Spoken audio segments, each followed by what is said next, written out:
Okay, so we should be live. Let's double check. We are live. We are live. We are live. Are we live? Live. Do it live. Okay, we are live. So sorry, no intro today or anything. We're in a different situation. Currently in between internet providers. We'll be getting fiber tomorrow, which will be great. But today we are here live from the Time Capsule. What's the Time Capsule? Time Capsule is a retro media store that I work at. It's owned by the Nuns, who have appeared on your show and my show. Kayla Nunn and Doug Nunn. Yeah, and this is where I work. I hang out here all day. It's pretty rad. This is the back room where we have a Nintendo 64 usually hooked up. It has like 300 games built in, and people just can hang out in this old basement-looking, wood-paneled room. So it's pretty sweet. But we also sell tons of stuff. I love your cosplay today. Mm-hmm. Ash Williams right here. I got my Evil Dead anniversary shirt on. Wearing my brown pants. Yeah. And we got two very special guests today. Count Jacula, old friend of mine. Go way back. Nice to hang out with you because it's been way too long. Yes, it has. Introduce yourself, buddy. Oh, hello. I'm Count Jacula. I am an variety streamer over on Twitch at Twitch.com/Count_Jacula. You can check me out there. I also used to do a YouTube show called The Count Jacula Show where I reviewed horror movies. That's how I ran into Gory. You may notice a theme there. And you can follow me on Twitter at Counting Jack. I also used to be a contributor on the channel Awesome That Guy with the Glasses website. Good stuff. And my other friend today is Patrick, also best friend of the Cheetah. Tell him what you do. Me and the Cheetah, we run the channel Have Cheetah Will View, and we are a film reviewer and interview channel. We interview, we do film reviews, and then we interview the most important people in the universe. Yes, and we have interviewed Gory and Danny. You should interview Jack. Yeah. Mm. So I make that statement true. Wonderful to have you both here. Thank you, everyone who's here in the chat. I am so sorry for the late start today. We just had trouble moving everything to a different location. But, next week, it's going to be same gory thing, same gory channel, a lot smoother. I had a great intro today, too. Kind of bummed. My computer apparently doesn't like your USB stick. It's sad because it's a cool TARDIS one. Anyway, we got Connie Cleary from the B Movie Coven here in the chat. We got Robin and Kevin from Haunted by Horror, also from the B Movie Coven. And Torchbearer. Torchbearer! Was a little exhausted from SakuraCon all weekend. Oh, geez. So since we're late, let's just dive right into it. We're going to talk about everything we love about the Evil Dead from 1981. Yes, the same year that I was born. Honestly, one of the best years for horror movies. It was like American Wolf of London, Evil Dead, so many great movies that year. Not going to brag. The Howling, and so many good ones. Happy Birthday to Me. Mm-hmm. So good. Friday the 13th Part 2. Yep. Okay. Jenny. So many good ones. Anyway, so Evil Dead. And I think the first thing I want to talk about that I love about this movie is the passion that went into it, the homemade feel. Like, this is literally a bunch of guys who are friends who want to make a scary movie, rubbed 2 pennies together, went out into the woods and did it. Borrowed money from the bank, borrowed money from Bruce Campbell's dad, borrowed money from a lot of people. Eventually, it took a few years, but they eventually were able to pay them all back. They were making little 8mm films for their high school. And before that, this is after they graduated, but they would kind of pay attention. They were big Three Stooges fans. That's why most people in this movie are credited as fake Shemps. That's just when you fill in as a body double. Like, it looks like it's Ash, but it's really just his arm, or it's just, it looks like Scotty, but it's really just his leg. It's not really him. It's this fake Shemp. Because they were huge Three Stooges fans, and when they were making these little films and showing them to their high school, they would notice that everybody would really get excited anytime there was a stunt or an action. So that's what made them want to do a horror movie. They did with Within the Woods, because they wanted the people to get reaction the whole movie through, and that ended up being kind of the prototype for this, their first full-length film, Evil Dead. Yeah, it's really cool, and I mean they really put blood, sweat, and tears into this. I compare it a lot to Texas Chainsaw Massacre in that they went through grueling hell. Only these guys were laughing through it because they are best friends, even though they probably went through just as much pain and torture. What do you guys think? Like just the homemadeness of it, the passion that went into this. Yeah.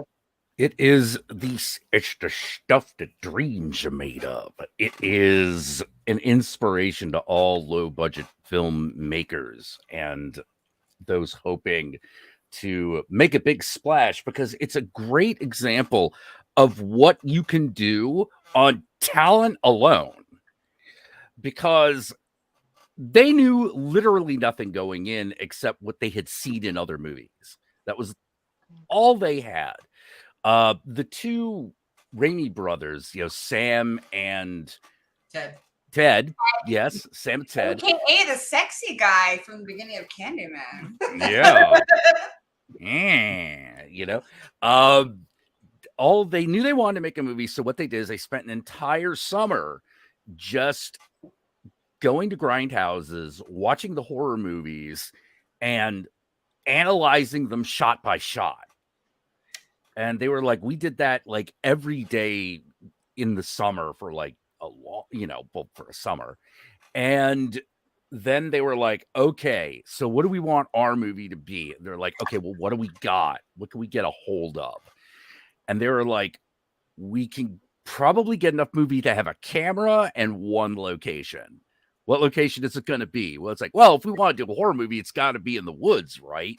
Because at that point, almost all straight up like horror movies were done in the woods, unless you were like The Exorcist. And so they were like, well, okay, let's do that then. Also because like Friday the 13th was really big. So they thought they'd get in on that trend.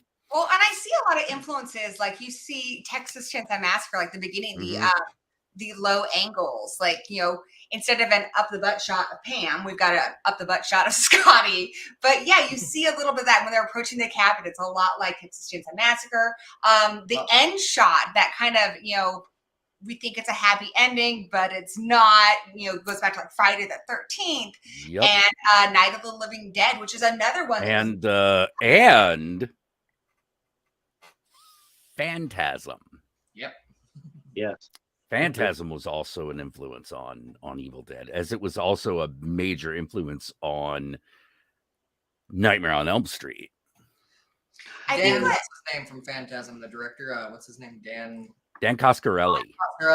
Him and Adam. Him and Don Coscarelli. Yes, he would work with Bruce Campbell later on for Bubba Hotep. So. Yep. And Darkness. Yes. There you go. Sorry, Patrick, go ahead. I was gonna say that the endings of those movies, toward the early '80s, there was a lot of influence of the '70s, because the '70s had such a bleak endings, and just about every major '70s movie, every movie ended on a down note, regardless what the movie was. Even the comedy movies always had a downer ending during the '70s. So it makes sense for them to go ahead and have that gotcha moment at the end. It's like, that's what he wanted. He wanted that. Initially he wanted Ash to die, so that's what he's going to do. He's going to have that gotcha moment, and then unfortunately, scare, which kind of became a thing after Carrie. Yeah, the final scare that became big after Carrie.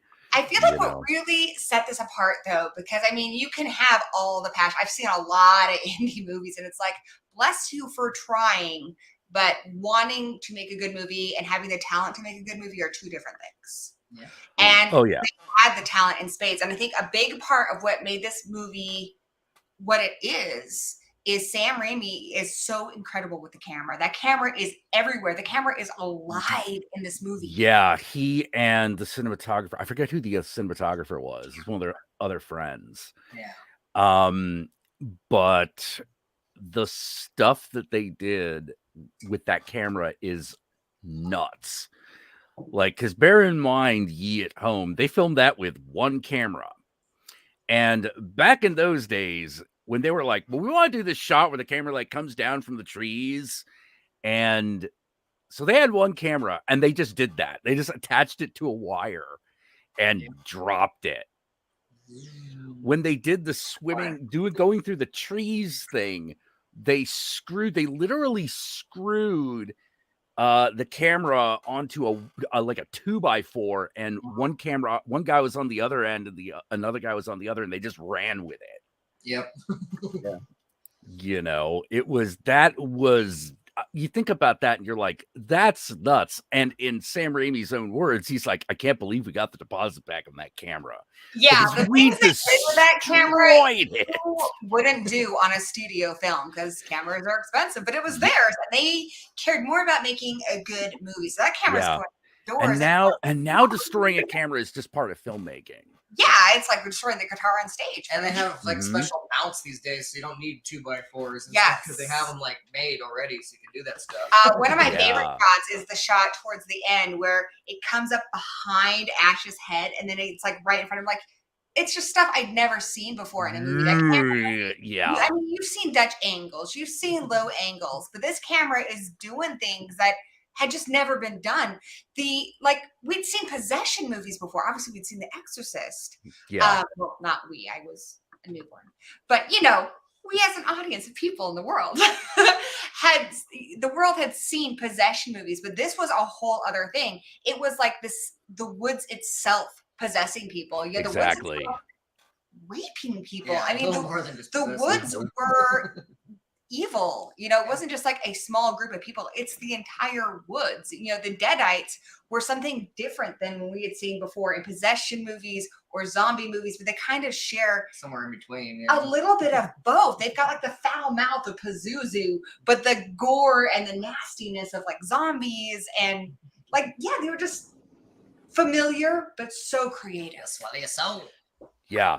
Swallow your soul. I'll swallow your soul. You know, Join us. join us. You know, what was? Oh God, one of the other things that I think is so amazing about the movie is the shockingness of that tree rape sequence, where you're just like, oh my God, Yeah. this is And gonna that's why happen. it's really interesting because it is so iconic. It's the musical is probably my favorite version of it, where they have a whole bunch of people in like Christmas tree costumes. We just do a They little just pump. kind of go around her. It's the only time I've ever seen a rape scene be funny. Yeah. Don't try it yourself because Yeah, don't try this at home, kids. But then again, the director and this crew did. But yeah, Sam Raimi does say it's the one scene he regrets because the gal who played Cheryl did not know. The scene where actually is inserted was with a stunt double. So she saw that for the very first time on the big screen and she was like, what? She was so upset and she was like, that's so disrespectful. I don't think it would have been bad if he had talked to her about it. Like, this is what's happening right now. My opinion is that for that bit, it would have been ethical to get an actress who was up for it, but I would never have removed that shot from that movie. That is the centerpiece of, that's one of the things that makes Evil Dead what it is, where you're like, oh my God. Whereas like you look at the remake where she knew exactly what was she knew exactly what was happening. And it's honestly a lot worse. That tree's a lot bigger than the little twig. They got a lot. Because of that, they did the one thing that they could with that scene, which is get way more graphic in that remake. I remember a lot of arguments online about like, well, they shouldn't have the tree rape scene. I'm like, wrong. It's Evil Dead. Right. It's a remake of Evil Dead. It's not a sequel. It's a remake. You got to have that. Just like you have to have the Necronomicon del Mortis. You know? I think, if you didn't do it that way, you could have easily done it through her mouth too. But my only complaint with that is he should have talked to her. I don't think he should regret putting it in there. He should regret not talking to her about it. Exactly. Like, and saying, hey, if you don't want to do it, it's cool. We'll have a stunt double, But yeah. It was it Basic Instinct or whatever, the whole beaver gratuitous shot? What? No, where are you going? Well, because they made it so she wouldn't wear her panties, but they still didn't tell her that the shot would show what it showed. But even she looks back and goes, "I'm mad, but yeah, I get it. Like it wouldn't be the movie without it." It's like, I think it's proved by Basic Instinct too. A good segue into the horror. So I've told this story before on this stream, but when I was growing up, my parents raised me on horror movies. You know, we started on the Universal and such. My mom's in the chat right now. Thanks, Mommy. But you know, if I really wanted to watch something, my mom would tell me the worst of it, like this is what happens, and then she'd be like, yeah, you can watch it. You know, and she'd watch it with me. There was 3 movies I was forbidden from watching, and that was The Exorcist, Dawn of the Dead, and The Evil Dead. And I'd watched the other 2 before. The Evil Dead was the last one, and I was like 13 years old because it was the one that scared my dad the most. My mom told me like he could not sleep for like days after seeing this movie. I had it on such a pedestal, and I used to always watch horror movies with this pillow like here, like for comfort to hide my face. And I'm watching The Evil Dead, and I'm having so much fun. And that was the last time I ever had the pillow. Like I didn't need it anymore. I was like, I don't. Yeah, this is it. I don't need this anymore. Like I've been through the worst. The part that scared him, I actually think is really funny. It's where Linda's chanting like, "We're gonna get you." Yeah, that part scared the shit out of him. Oh yeah, it's creepy. Like not scary, but just creepy. And like nails on a chalkboard, the way she laughs and cackles and Yeah. Yeah, I understand why they got a different actress for the sequel, but like I did kind of miss the original. Yeah. When The that gal came who out. plays her in the original, you know, you can tell that we don't see it, but the way her makeup is different. That she's put a whole bunch of makeup on herself. She's drawn on herself, almost like a clown. The way she's giggling, and she's like the original Harley Quinn before Harley Quinn was even considered. Very feminine at the same time, where the other ones have just gotten grotesque. She's still dolled up in her own way, but in a very twisted, morbid way. Yeah. Yeah, exactly. And I really, it was a lot of fun. And like he even drags her out. I was about to say, I'm surprised that Dawn of the Dead was a forbidden one.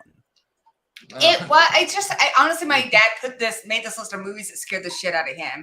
And the Dawn of the Dead, I have a story about that too. We used to have these babysitter, which was this punk guy my dad used to wait tables with. And he's like, you know, you're old enough. You can, you know, his girlfriend and him are babysitting. He's like, you're old enough. You can watch this with us. I'm like, hells yeah, I am. So I sit down there. I'm 5 minutes in. Someone gets bit, and I was like, I gotta go check on my brothers. But hey, good movie. Army of Darkness was the first one I saw. I saw it in the theaters. I was probably like 8 or 9 years old. My dad was the manager of the theater, and he told me I couldn't see it, but the girls working there were also my babysitters, and they let me see Freddy's Dead. They didn't care. They just let me kind of you go in there. You know, you went into the kids movie one. I saw that. I didn't see you sneak the other way. So I got to see Army of Darkness in the theater as a little kid by myself, and I just was blown away of how cool it was. Ash just, you know, talking trash, having a chainsaw arm. Like, this is the most amazing thing I've ever seen in my life. I begged my dad to let me have the big standout cutout of Ash with the little Ashes with his forks by his feet, and the girl and everything. I got to have that for a few years, and then when we moved, it got lost somehow in the move. Pissed me off. Now I have a little one, but it's not the same. The trailer for Army of Darkness is what actually, I asked my mom about it, and I was like, that doesn't seem like the movie you told me about. And she's like, yeah, this is connected to Evil Dead, and that's why we actually finally watched it. So yeah, you guys heard our story. Well, how did you guys first see The Evil Dead, and what were your first impressions? Finished on how I saw Evil Dead. I'm so sorry. So that's how I saw Army of Darkness. I had no idea that it was even connected to Evil Dead. I was just like 8 or 9 years old, saw that. I got to rent a bunch of horror movies when I would go to visit my mom on weekends, and she let me rent whatever I wanted as long as I babysit my sister. I rented The Evil Dead. I was probably about 12 years old at that point. Had no idea they were even connected. Finally, around 14, me and my friends rented Evil Dead 2, and we were just having a guy's day. We ordered pizzas, and I think we even snuck some beer from somebody's parents' house. And we were watching that by ourselves, and I'm like, holy shit, this is Evil Dead 2. What? It just blew my mind that it like connected the trilogy. I finally saw it, because when he gets the chainsaw arm, I'm like, wait a minute. Wait a minute, it's that same dude, same thing? Yeah. Yep. So anyway, yeah. I knew that. That's the thing. Okay. That's probably the thing. Probably. I don't know. That's probably the problem I have with the trilogy, is that it's so disconnected. I mean, one is just, it's so light years ahead, for what we saw back then. I mean, we were talking about the rape scene. That's the scene that got the movie over. Cisco and Ebert talked about it. They showed a clip on it. They showed a little bit of clip on their show, and they were talking about that scene. And it really, when you watch that movie, it's a straight horror. Evil Dead 2, they started throwing some one-liners in there, some jokes and everything else. And Army of Darkness has nothing to do with the first movie. The tone's all different. It's more action adventure, with horror elements into it. I don't know what it is, but Raimi does that in all his movies, though. It's like he starts a movie. I don't know. Maybe Evil Dead is this pure movie that's just pure horror without anything really funny about it. It is really scary. I kind of look at Evil Dead a lot like Texas Chainsaw Massacre, where Tobe Hooper was like, there's comedy in Texas Chainsaw Massacre. How come no one's noticed, like, the grandpa scene? That's comedy. But people were so horrified that they didn't see it. And I feel like Sam Raimi has parts in here that are supposed to be kind of funny, but it was so intense that it wasn't very clear. And I think as it goes on, Ash is getting developed more and stuff, and we get more comedy. But this is a straight up horror movie. And when the remake came out, a lot of people complained that there was no comedy, and it's like, this is a remake of the original The Evil Dead. Yeah, not part 2. Yeah, that's the one that has the least comedic elements. It has the least comedic elements in it, but they're still there, particularly when Ash is the only one left. That when he goes to that basement, it's a Three Stooges act with blood for 3 minutes. You can tell they love the Three Stooges so much. Oh my god, I just love it. Whenever in an Evil Dead movie, Bruce Campbell gets like nailed in the face with a fire hose of blood, like that to me is just hilarity.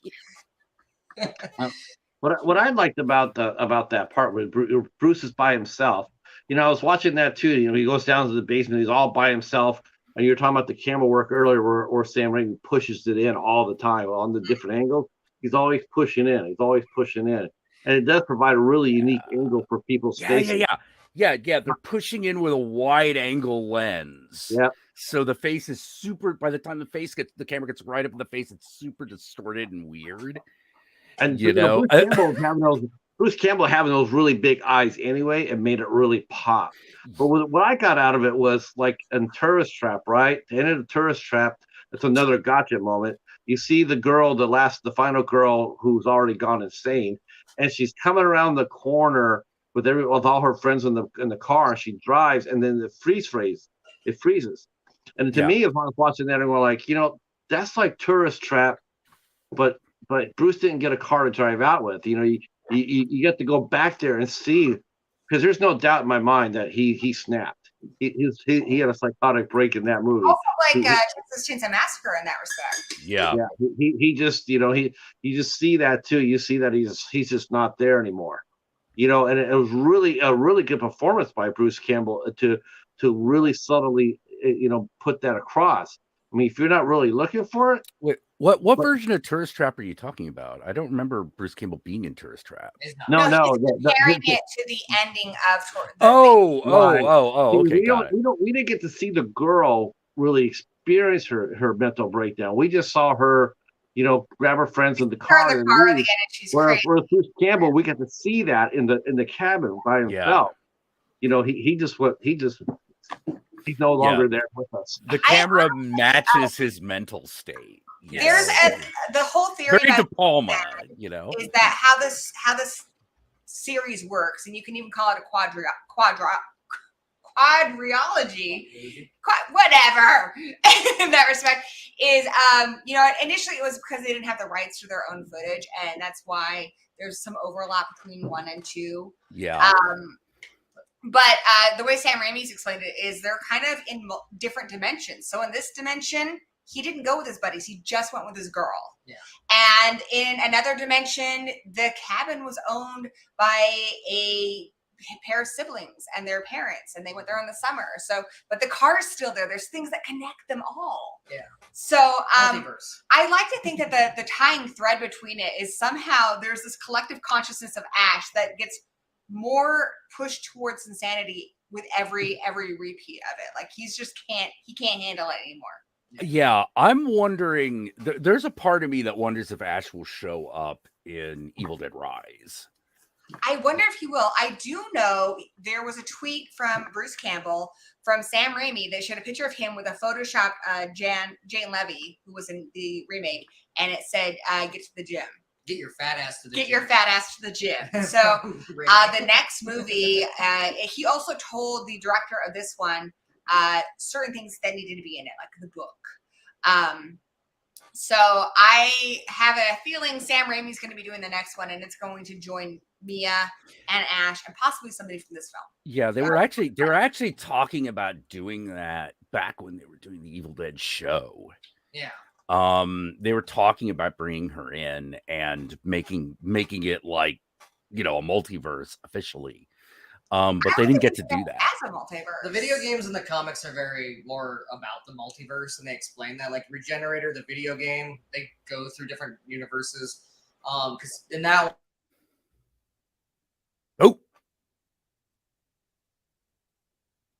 Oh no! Oh, what?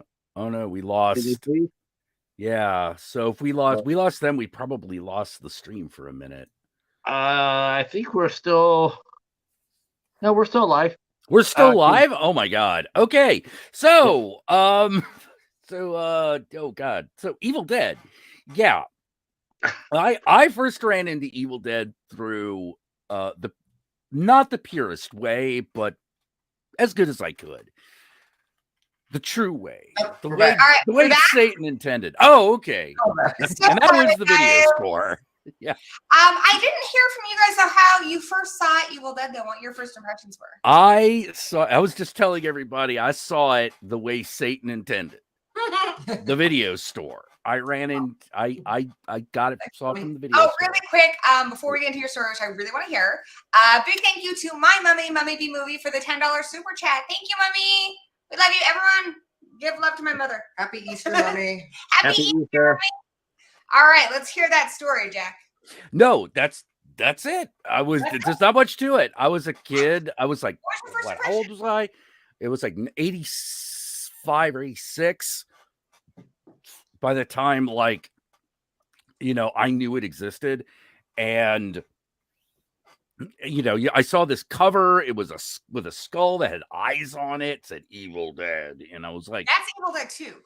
No, that's Evil Dead 2. God, what was the original cover of it's the girl being choked by right. Right. I ran it at the same time.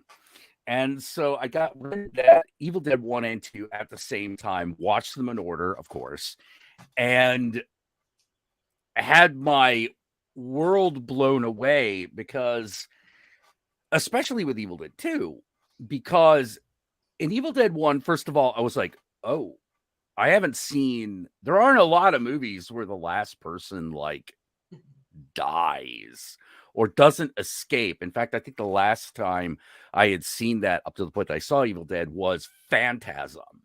Well, yeah, when you watch it for the first time, it's pretty clear that Ash is dead. You have no idea that there's going to be a sequel. He is fucked. Like, he is fucked. And so you put in Evil Dead 2 and you're like, oh, okay, it goes on. Yeah, it continues. Sam Raimi tells you like right where it's right before he starts spinning in Evil Dead 2. If you put those, you could splice it in there and it would be continuous. Yeah. Yeah, right where it gets him.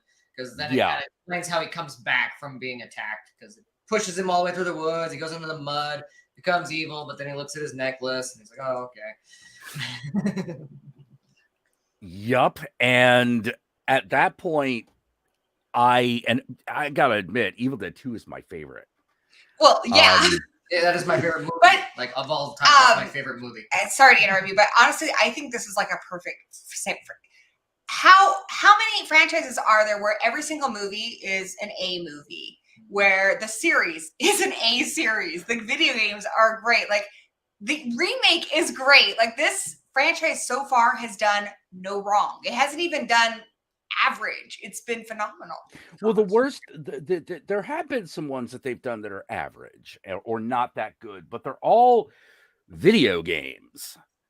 Well, yeah, which you don't really hold like to the same standard. And the TV show and the remake and the plot of the video games are great. It's just, I would say honestly, probably the bottom is maybe Army of Darkness, and even that is a movie I would still give an easy A minus. Army of Darkness' only problem, in my opinion, is that it is such a tonal shift that if you were expecting a continuation of Evil Dead 2, like I was, in the beginning, I hated Army of Darkness because it was so different from the other two that I was like, wait, this isn't what I thought I was going into.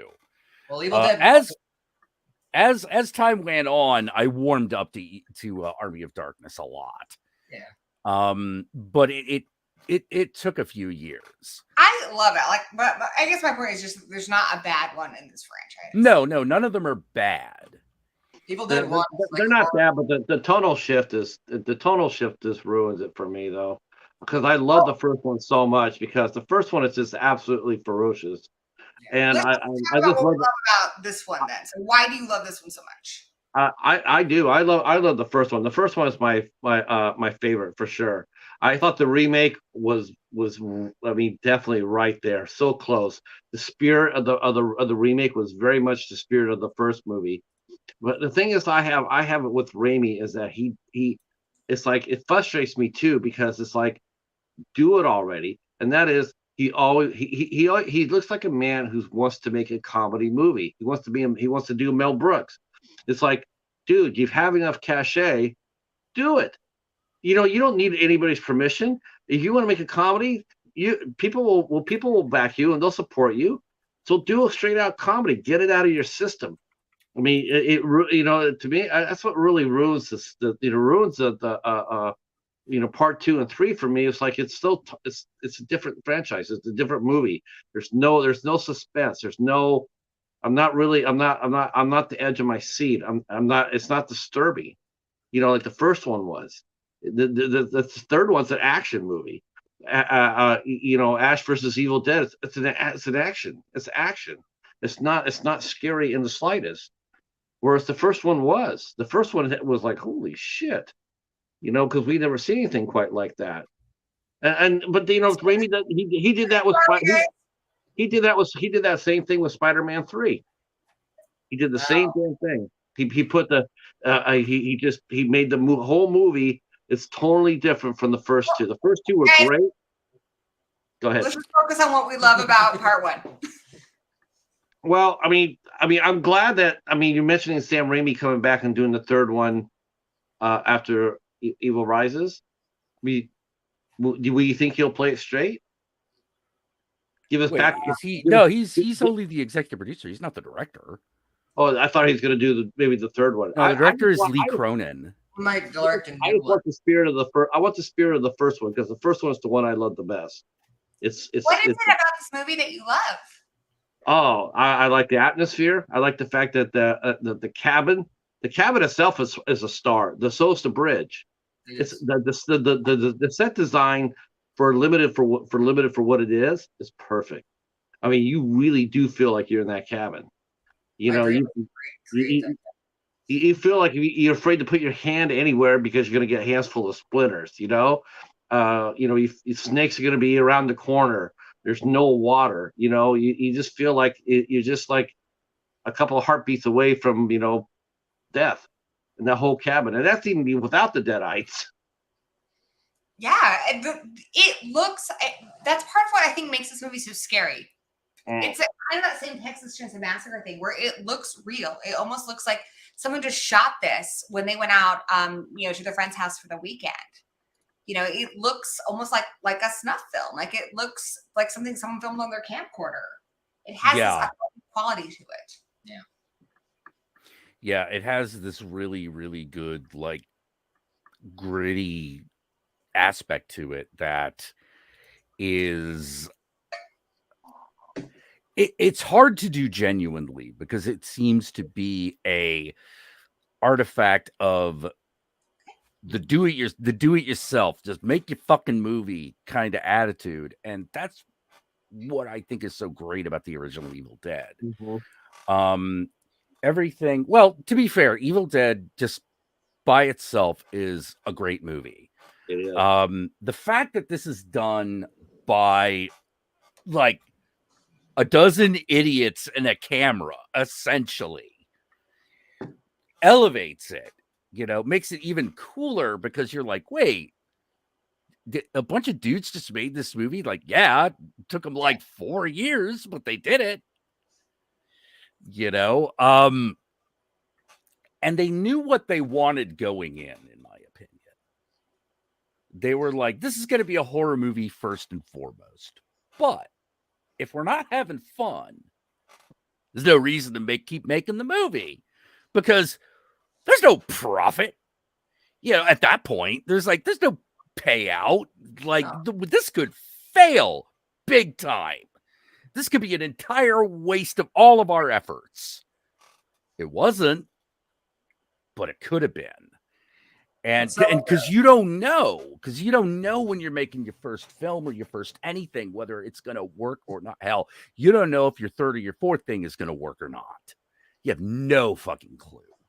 And it was The so audience has more faith in you than you do.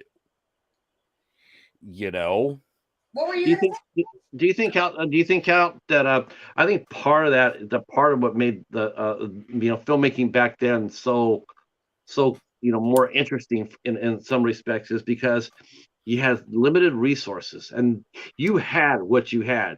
You know, if you used up all your film, that was it. You know, that was it. You're done for the day. Yeah, you're done.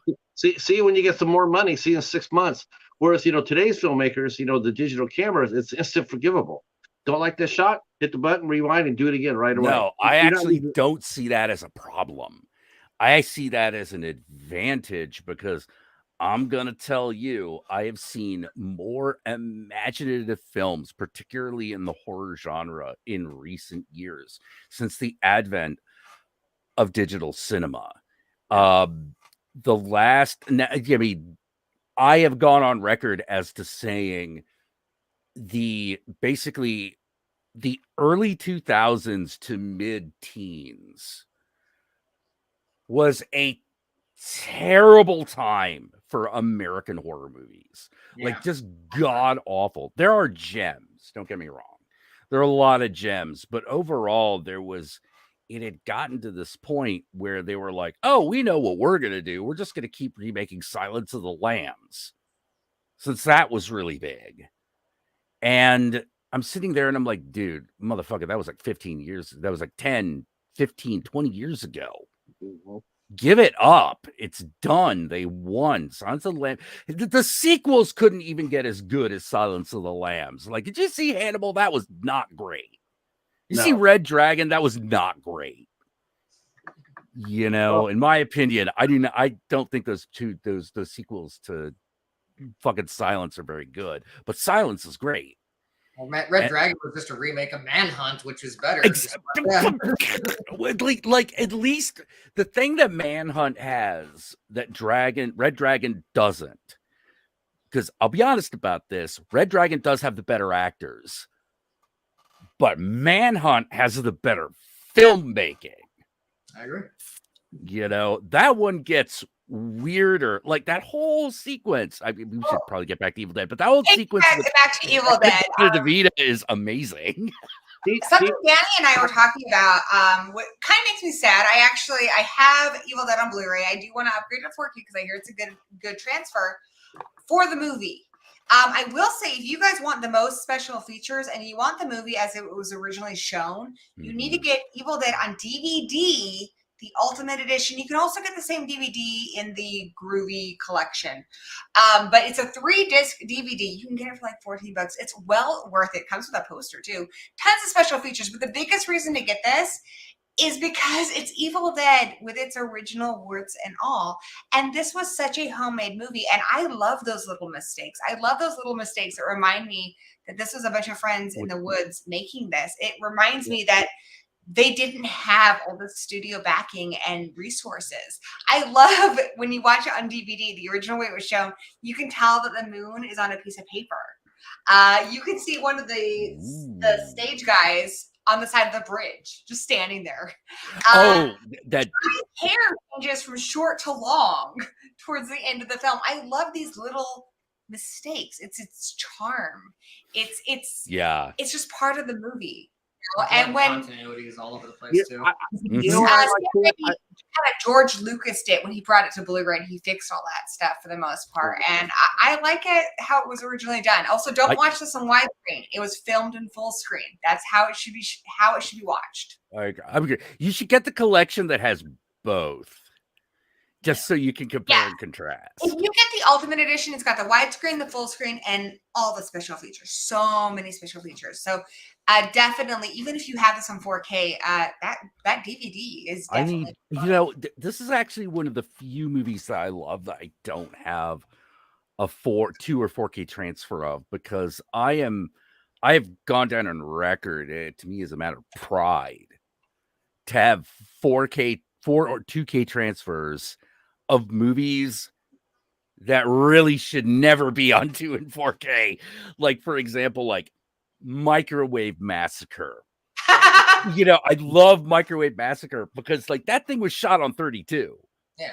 And I'm like, Microwave Massacre? Like, because if you watch that movie, you're like, there's nothing in this movie that deserves 32 millimeters. I didn't know You could have shot it on you could have shot that on Super 8. It probably would have been okay. But things like Texas Chainsaw Massacre, another movie that was like shot on like Super 8 and 16. It looked real. Yes, exactly. But I love having the high quality transfer of it because it seems so extra to me. And I love it when things are extra. What were you saying, Patrick? I have a question for you guys. So, do you think that when they did the remake, they sat down and I know Bruce Campbell executive produced it too.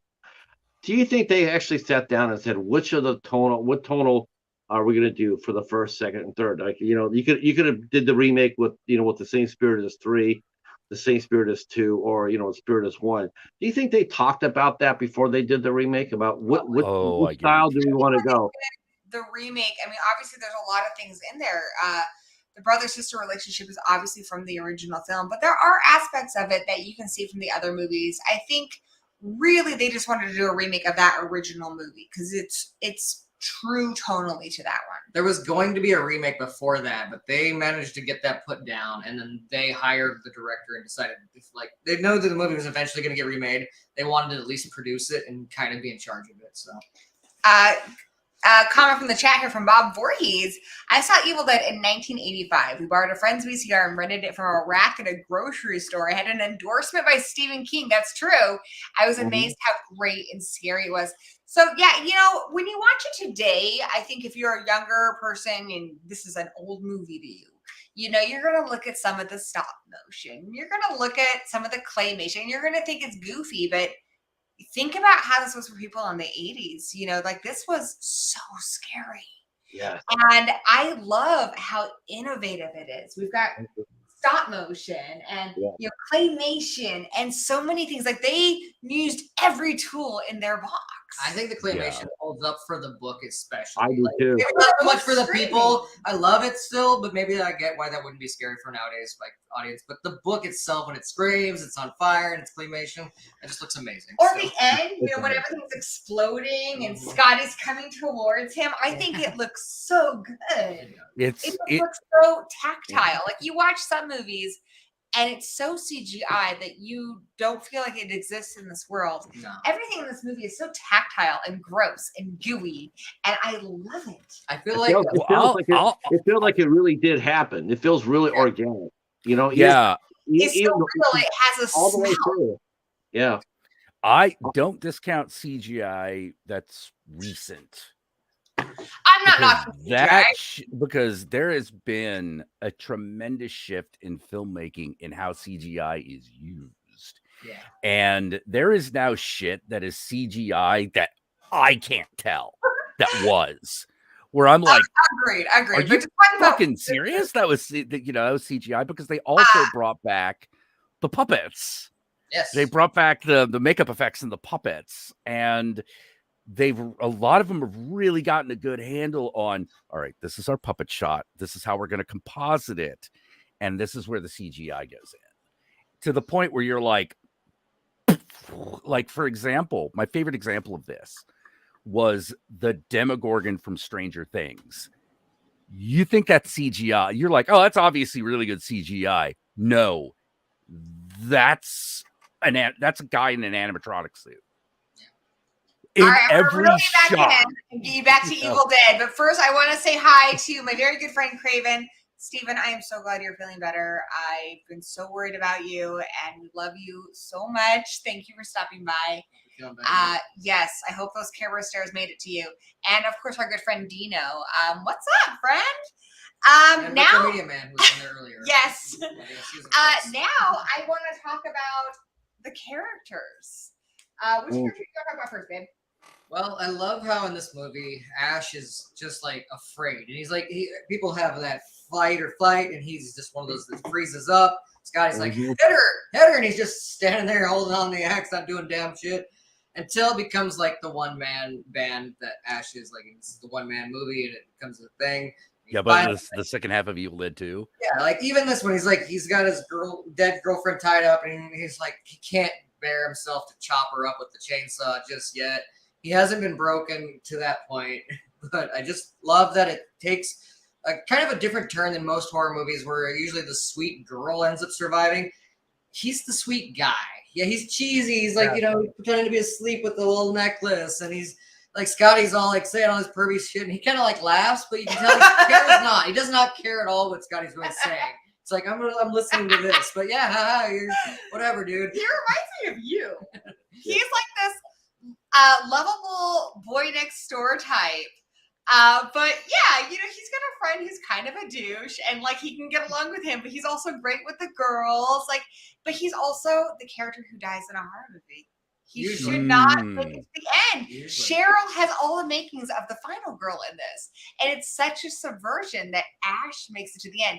The biggest reason why is because Ash doesn't believe what's going on until like the final act and he's all alone. He's like, no, we're going to be good. Scotty, you're going to be okay. You're going to be fine. Scotty's all cut up. You're fine, Scotty. You're going to be fine. It is an interesting twist because all three of the girls bought it the first, and then we have final guys. We don't have final girls at all. There's no final girls at all. There's just final guys. And you're right. And you're right. The part where he's giving Scotty the drink and is like, yeah, we'll just get out of here and drive up, and we're gonna get Cheryl and we'll put him in the car. It's like, dude. Yeah. Well, that's where you kind of feel sorry for him, because you're like, oh my God, he is broken. He has been broken. The strongest character in this franchise, because he's the only person who, by sheer strength of will, has come back from being a Deadeye. Just seeing that necklace that he gave his girlfriend is enough. Where in this one or in part 2, he's able to come back from being a Deadeye. At the end of this, he is taken over by the Deadeyes. You think he's dead.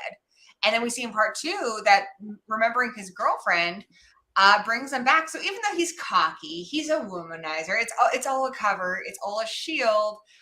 He's kind of good. She's soft center. I think it's one of the things. Oh yeah.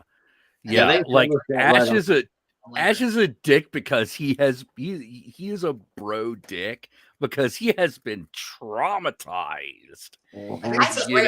Scotty alive too, honestly. Yeah, that's what I was gonna say. Like, he's borrowing from Scotty to build this armor. Because it's just been destroyed. Yeah, they made that really clear in Ash versus the Evil Dead. Yeah. They made that super clear because, like, if anyone listening hasn't seen Ash versus Evil Dead, the show, that bridges the gap between all of the Ash Evil Dead everything. I should do a stream about that. But even that one, like, they finally acknowledged that his little sister died. And yes, about that, guys, how many of you hang out with your little sibling like they're one of your buddies? He's there with his girlfriend, his best friend, and his best friend's, I don't know, some girl he picked up, Shelly. But he brought his little sister with him. That shows that obviously she is one of his best friends. He loves his sister. Like, she's one of his bros. And to go home in Ash vs. Evil Dead and have everyone say, you killed your baby sister, that's going to gut you. Yeah. Yeah. Well, then to also find out that she didn't die. Which I thought about that and I was like, oh shit, you're right. She just kind of leaves the movie. We just kind of don't see her again. And she comes and she returns, and you're just like, Cheryl dies at the end of the Evil Dead, but there's so many different variations. yeah. She explodes at the end. Oh, does But she? I thought that was the other one. Scotty, Cheryl, and Shelly all kind of explode at the end. Everybody who's dead, Except for Linda, who he cuts up and takes outside. Right. But I do want to talk about Cheryl, because when you watch this movie, think about people in 1981. They've seen Texas Chainsaw Massacre. They've seen Friday the 13th. They've seen Halloween. So Halloween, you gave us Laurie Strode, which a lot of people argue is the first final girl. And what made her the final girl was that she's so observant. Cheryl is the first person who's like, something is fucking wrong here. Take me home. Yeah. She's smart. She is the most interesting character in this movie. We want to say Ash because we love him from the sequels, but no, Cheryl is the most interesting character in this movie. At least the first half. Yes. Sure. And she's one of the best Deadites in the entire franchise. Yeah. Oh my god. Yeah. When she turns. Cheryl, we stand Oh Cheryl. my god. Yeah. When she turns, when she starts reading the card, she turns, and then they have her scoot, like glide across on the floor, not walk, but glide with the pencil. Yeah, that was spooky as hell. That was scary as hell. It should be noted that the gal, and I wish I could remember her name, so sorry, but the woman who plays Cheryl also played Bruce's girlfriend in Within the Woods. Yeah. So she's from Within the Woods as well, but she's so good in this movie. She's great as a Deadite. She's great as a sister. She's so good at being scared. And yeah, it's such a subversion, because you think about it, we've got two tropes here. We've got the final girl trope. She's observant and everything. She should make it to the end. And so it's so surprising that not only does she die, but she's dies first. First killer. Yeah. Two, let's look at another genre that was famous at the time, notably to Wes Craven with Last House on the Left, the rape revenge. She is raped by the woods. We know at this point in time, 1981, that typically in a rape revenge movie, if that's what this is going to be, she's going to be the one who stands victorious and burns the woods to the ground at the end. No, this movie was a total subversion. She is so set up to be the final girl, and it's really surprising that it's her dopey brother, almost the Dewey in this movie, who is the boy. Exactly. Yep. And they don't show it, but I'm under the impression that Scotty also got raped in the woods. Because when he comes back, all bloody and his bones sticking out, and he's like, Ash, you don't get it. The woods are evil themselves and stuff. Like, I kind of feel like maybe they should have shown it. They should have. Oh, totally. They should have. Like, fall over a log backwards and bent over and just boop. Right. And I gave you guys a quote for Ash, but the Cheryl quote was, "It wasn't in the woods. It was the woods." She gives that so good. Like, I would not take away the scene of Cheryl, what happens to her. Like I said, that scene is important, but I think maybe they should have showed Scotty too. I know what you're talking about. Yeah, equal opportunity. Right. I think initially she's the character we latch onto, and she's like, it won't let us leave. We're like, Ash, get her the fuck out of there. All of you, get the fuck out of there. Listen to her. Right. And so when she becomes honestly the first killer, the Deadeye, it's like, holy shit, we're in uncharted territory here. What's going to happen? Exactly. Yeah, but by doing that though, because considering the cast was unknown, so it was a true crapshoot of who was going to be first or who's going to be final. Because you really didn't know. Nobody knew who those people were for those movies. So it was just roll the dice and see what happens. And, I think, everybody had, equal screen time beforehand too. And, as far as that goes, before the first attack, but once she's in the cabin though, and she turns around and you see her makeup, you just like, everything's out the window. You don't know who's going to survive. You never have any clue at all who's going to make it out. Yeah. After that. Yeah. You'll have to excuse me. There is a beast. Oh. Gomez! That's Gomez, right? Yeah, it is Gomez. He needs a door open. And he is not going to shut the fuck up. Dad! So give me a second. Of course. And then he might not even go through the door once you open it. Yes, now. Those cats.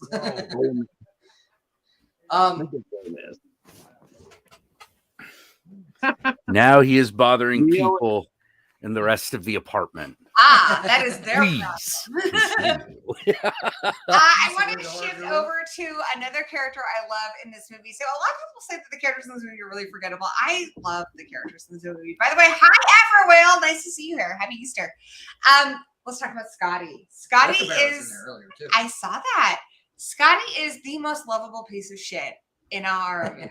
I adore Scotty. I love him even more in the musical. Like, what the fuck was that? Yeah. Your girlfriend just turned into a demon or something like that. He's a little smart mouth.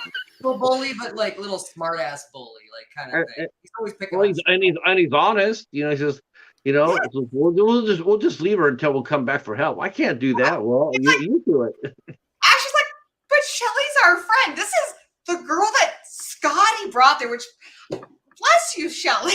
But I've seen this movie a dozen times. I always forget her name. It's the girl Scotty brought there. She has almost nothing to do in this movie, but you can tell Scotty met her like a day beforehand so he could bring a girl up to the cabin to get laid. Yeah. That's just Scotty.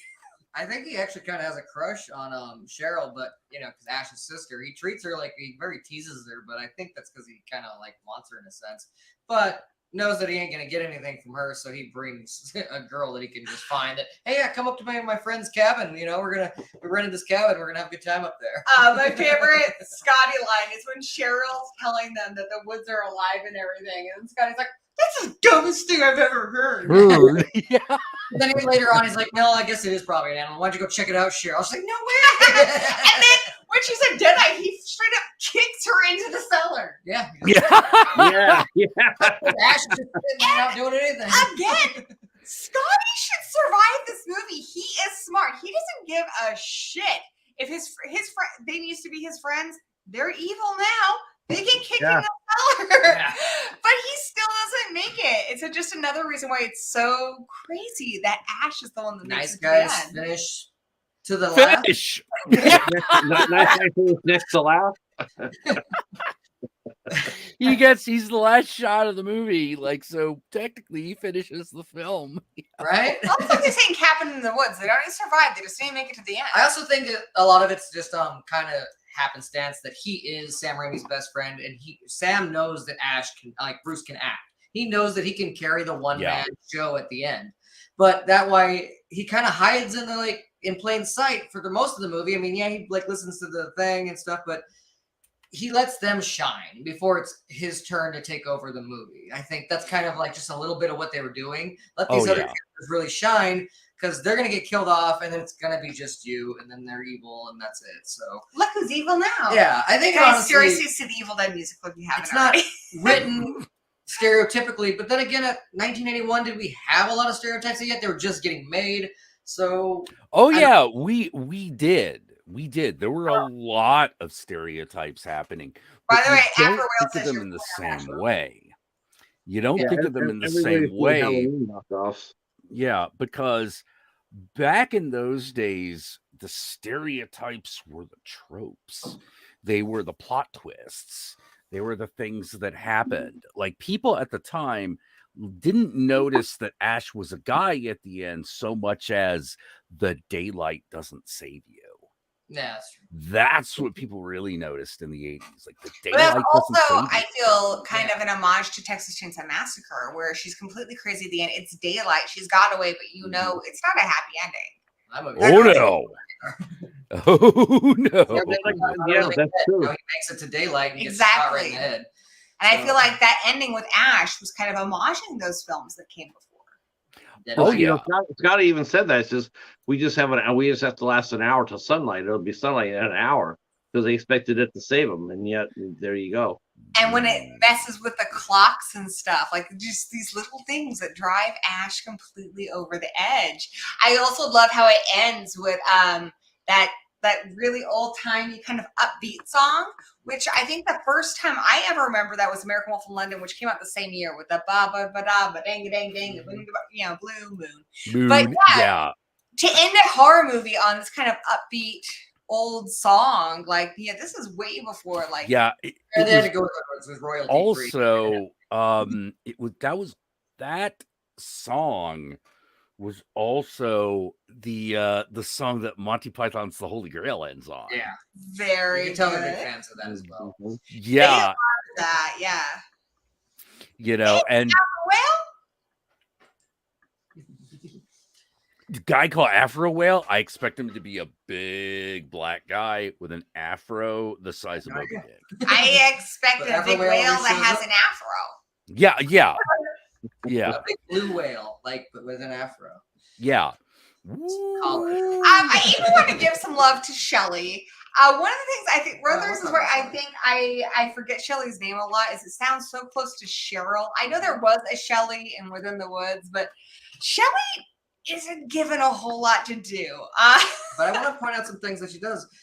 First, she got like the whole Bill Murray from Ghostbusters act, where I feel like she's almost like trying to get with Linda herself. Because she's like, totally, you're getting all the cards right. But then she's lying to her. yeah, but then Cheryl right out of the bat, like, because that's her big that's her big fucking reveal when she goes evil. And like, right. I love that she's useless because in a lot of ways this is Scooby Doo, you know, down to the bell bottoms, and she's that. She is the lovably useless one. Like I don't want her in the movie. I need her in the movie. She also has one of the best lines when she's like, her eyes. What's wrong with her eyes? Yeah, that's her moment to shine when Cheryl's down in the cellar and like ha ha ha, and then she's like just staring at her, and you see Cheryl's point of view at her, and that's best Shelley's thing. Also, I want to point out Shelley is the first person in this franchise to lose her hand. Both of them. She loses both of her hands. And even when she's getting her second hand cut off, it goes back to her point of view, and she's holding up her other hand, which is already cut off. So it's like, does she have 3 hands? But that's what I love about it. It's like going back to talking about the warts. I love it with its warts. It's its charm. Even the mistakes. I just love everything about this movie. You can tell like so much went in. Exactly. And that's why they're having a good time. I'm having a good time, even with some continuity errors. I don't care. I love this movie. Oh, actually, I double checked. I made a mistake. It's not the same one from Holy Grail. It's Charleston. All right. There you go. It's Charleston. I mean, it's clearly the same tonal shift. I think what they were trying to go for without having like one of the reasons why we haven't had Within the Woods put onto one of the Blu-rays or something is because there is some copyrighted music, which I think they should just get rid of it. But yeah, obviously they're trying to put something on there that's tonally like Monty Python, but yeah, I feel like that was probably the intention, because there were a lot of influential films at the time, Monty Python, The Holy Grail actually being one of them, that had a similar weird end, like Clockwork Orange. You know, that's where they play the Singing in the Rain again. But one of the other songs that's also in that movie is I'm Gonna Marry a Lighthouse Keeper. And you're like, what? Right? Like, what? You know, like Kubrick, you're gonna have to explain that one. I don't know what the fuck you're doing.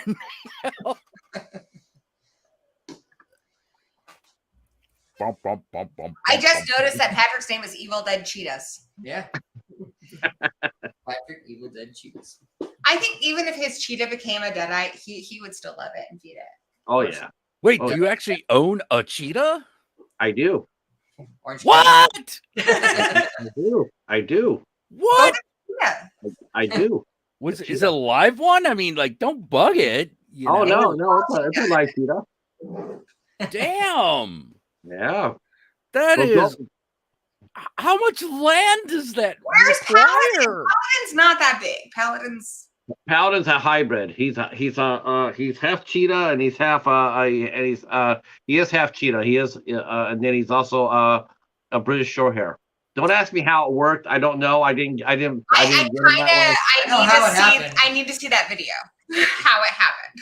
I don't know. All I know is that I wish I had the container. I wish I had where he was staying at. He had his own little container, his own cage, personal cage. He was in the wildlife section. I mean, it was unique, very I'm different. hoping for the mom's sake that she was the cheetah. Anything's possible. I'm just like, oh man, like, so you probably are sitting on at least a couple acres, aren't you? No, I sit on a pretty big patch. He can't go outside. I can't take him outside because people Where get is scared. Paladin? People Indoor get scared. cheetah? He's indoors. What? He's not that big, Jack. Okay. He's a baby cheetah. Yeah. Baby cheetah. Yeah. Small cheetah. Small cheetah. Okay, but still. So think of like a serval or a Bengal. Okay. So like he's only ever gonna get like that big. Right. Okay. That helps a bit because like You I gotta definitely- admit, I was envisioning like full size quick. I gotta kill a 150 pound cheetah? gazelle. No. You guys need to Oh, have no. each other on each other's shows and get into this. Yeah. Sorry, that's one of those ultra cool things that you don't expect to hear about. You're like, by the way, I own a lion. Well, and his name's Paladin. It's so cute. Gory has the most unusual friends. Yeah. I'm Damn. Yeah. I thought I was cool because I knew a guy who goes around actually, Gory, you probably seen him. The Gentleman Zombie. Okay. You ever met that dude? He's No. a guy who had part of his face eaten away by a flesh-eating disease, and now he goes to shows as a quote-unquote gentleman zombie. Dude has no nose. And by no nose, I don't mean there's like skin graft over it. It's hollow, and he wears a fake faceplate, and he'll take it off and fucking. That sounds like Evil Dead right there. Oh, dude, I'm like, put this man in something. In something.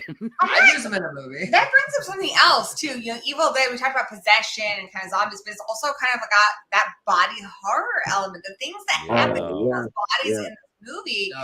Even from the simple, like Linda stabbing Shelly right in the ankle. Right in the ankle with the pencil, to the more grotesque, like when arms are bursting out of their bodies. Right. There's a lot of great body horror shots in there. Yes, you're right. My favorite is probably still in. I'm sorry, I keep bringing up the second one. It when I think Evil Dead, I tend to go there. And one of my favorite shots in that is the headless Linda coming in with a chainsaw. Yes, that was in the intro that I spent forever making. That's not here. We'll see it next week. Yeah, that and the hello lover. Yes. I love the musical too because she's like begging and it's just funny. And then like when he finally takes the chainsaw to her head in the vice, and that's when the audience is sprayed with all the blood. We're sitting there, we've seen it more than once. We're like always front row, and they hand out ponchos. We're like, nah. Yeah, the first two rows get wet, so you're offered a poncho. We're just like, no poncho, blood. Guar. Oh no, that's Guar show rules, baby. Until I'm covered in food coloring, I'm not happy.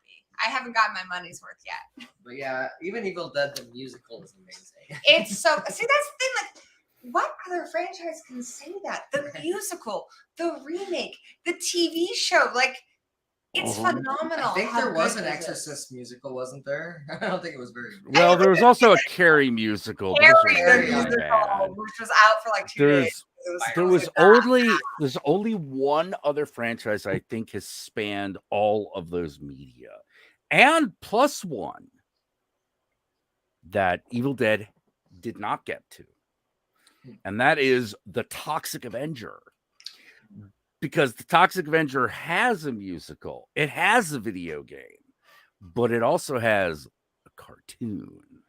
Didn't the Toxic Avenger come out in 81? It doesn't have a live action. I want to point out that actually did. it's probably going to be an animated Evil Dead soon. Asham was talking That's about true. that. That's true. He said, "Hey, we're in the works of a possible animated Evil Dead. Guess what? My voice hasn't aged as horribly as the rest of me." So we might get. I'm one. in. You Mm. know, like I'll check it out. Damn, I I hope I they like get to that. I You like know? I like the gore effects too. I mean, the makeup they Yes. had, considering the budget, the makeup, for the gore.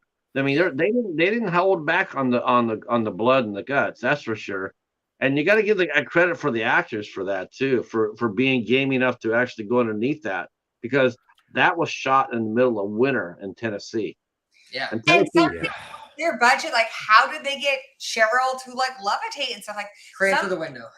I know. It's just when you think about like you're not impressed until you ask yourself, like, well, could one of my friends pull that off? Essentially, their budget wasn't much more than probably what your friends have. A man-made crane with one person like holding Yeah. it down while If she's you up would in the be air, impressed like, to see it on a YouTube channel, you should be impressed to see it in this movie because that's about the amount. Absolutely. Abso-fucking-lutely. You know, because that is the budget that's the equivalent In of the fact, budget they're working with. You told me that the house was destroyed about halfway through. or afterwards. No. afterwards, yeah, Yeah, they had to recreate the basement part because that was gone. Actually, Yeah. there wasn't well, really. the house burned down a year after they filmed there. Yeah. Yeah. Sam Raimi and Bruce Campbell, Was that they thing. live about 35 miles away from me. So some of the close and some of the shots they did, some of the like the beginning of the movie where they're skimming over the pond, that's actually shot in Franklin, Michigan, which is about 35 miles away from me. Yeah. Oh, I think it was man. lightning fire that caused the house to burn down, the cabin or whatever. Yeah. So I want to get into some questions here and get you guys all involved in kind of a rapid fire thing. Favorite character from the movie? I'm going to go with Cheryl. I kind of explained why earlier. I think Shelley's underrated now that I really think about it. To be honest with you, like, because like I said, I actually do. I love Know. you. She was very forgettable, but the more like when I actually was trying to like think about it, I love that you stand Cheryl. Or Shelly. Shelly. Not even Sherry. I don't love stand that her. you stand Shelly. I'm thinking now that she is underrated, and I won't forget her from now on. But I have to go with Ash just because. I mean that part where he's in the end by himself in the basement is just why. But I will admit that Cheryl is the most interesting person for the first half of this movie. Dude, But she's the coolest I love them Jedi, all, too. dude. I love them all. I even love Linda and some of her acting. And like I think she's a very creepy Deadite with all of her makeup. So I love her for that. Even though she's not the most physical intimidating Deadite, she's more the mind games. And he even drags her out in the woods and she doesn't do anything to fight him. She's just like really reaching into his heart and his brain with his like her games. Eventually she gets stabby, of course. But I think they're all great. Scotty's, like you said, a lovable dick. I give him like he's one of I those think we guys. all have that friend too. And you can tell that he Cheesy. lives within He's cheesy. exactly, and he lives within Ash later when Ash is broken and becomes kind of like his friend, like to like keep him alive in a sense as a basically defensive mechanism. So I love them all, but I have to go with Ash. What about you guys? Favorite character? Oh, for me, it's the tree. All right, bravo! Creative answer. Knows what it wants and doesn't ask twice. yeah. It is what it is, you know, like Why the tree? why well, I mean, come on, to be able to do a scene like that on command. That is fantastic control. I don't know if I could do The tree was method and kind of a dick to work. I heard there was a few bushes around as fluffers though, because it was getting a little. I know. Okay. All right. Look. I'm not here to talk about what we know the tree did as a person. I'm just talking about the character. That's it. You know, like. But yeah, but I mean, the real answer is, of course, Ash. You know, because he's the one that I remember the most about, and that who you get to know emotionally the best.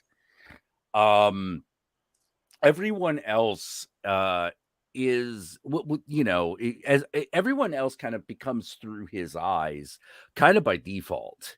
Yeah. And I do think that does a disservice to some of the other actors, but a movie does have to have focus. So yeah, for me, it's a no-brainer. It's Ash. My favorite Ash scene would be the one where his girlfriend's down the hall, 2 seconds. He pretends to be asleep He has the necklace on his lap, and she's just like, yeah, whatever. Like, no one's buying it. So then she reaches for it, but they have the whole, I also love like when Shelly gets attacked through the window. Ash and Scotty are just like. I also We love. could probably go check that out, but nobody's in a hurry to go help her. Speaking of Ash, he's the one who finds the recording. He plays it. And then Scotty's still listening to it. He's like, oh, you should have turned it off. You know it's upsetting her. Later on, he's playing it again. It's like, sweetie, do you not learn? Well, he's got his only chance is to figure out what the fuck is Maybe going there's a on. clue of how to stop it in there, and then he is told the clue. It's called dismemberment. Yeah. The only way like to everybody. do Patrick, do you have a favorite character? I too have to go with Ash, and this is one thing I think people they sort of sleep on. This is that everybody remembers Bruce Campbell. Everybody sees Bruce Campbell as a lovable lug. He's always a cameo in all Sam's movies and whatnot. But the Evil Dead gave a real good glimpse of what he really can do when he's given the screen time to do it, and in a serious role. I mean, I've seen some of his other stuff that he's done, and it's not so good. Like, My Name is Bruce. I love that.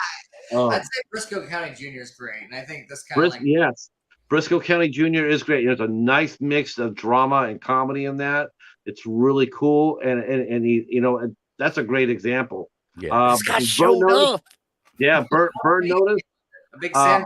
Also, too, he started off as comic relief, but then as the show went on, his character becomes a lot more, more serious, more intense, and then you get to see Bruce Campbell actually act. And it's sort of nice to see that, and you see it in the first Evil Dead. He does really good.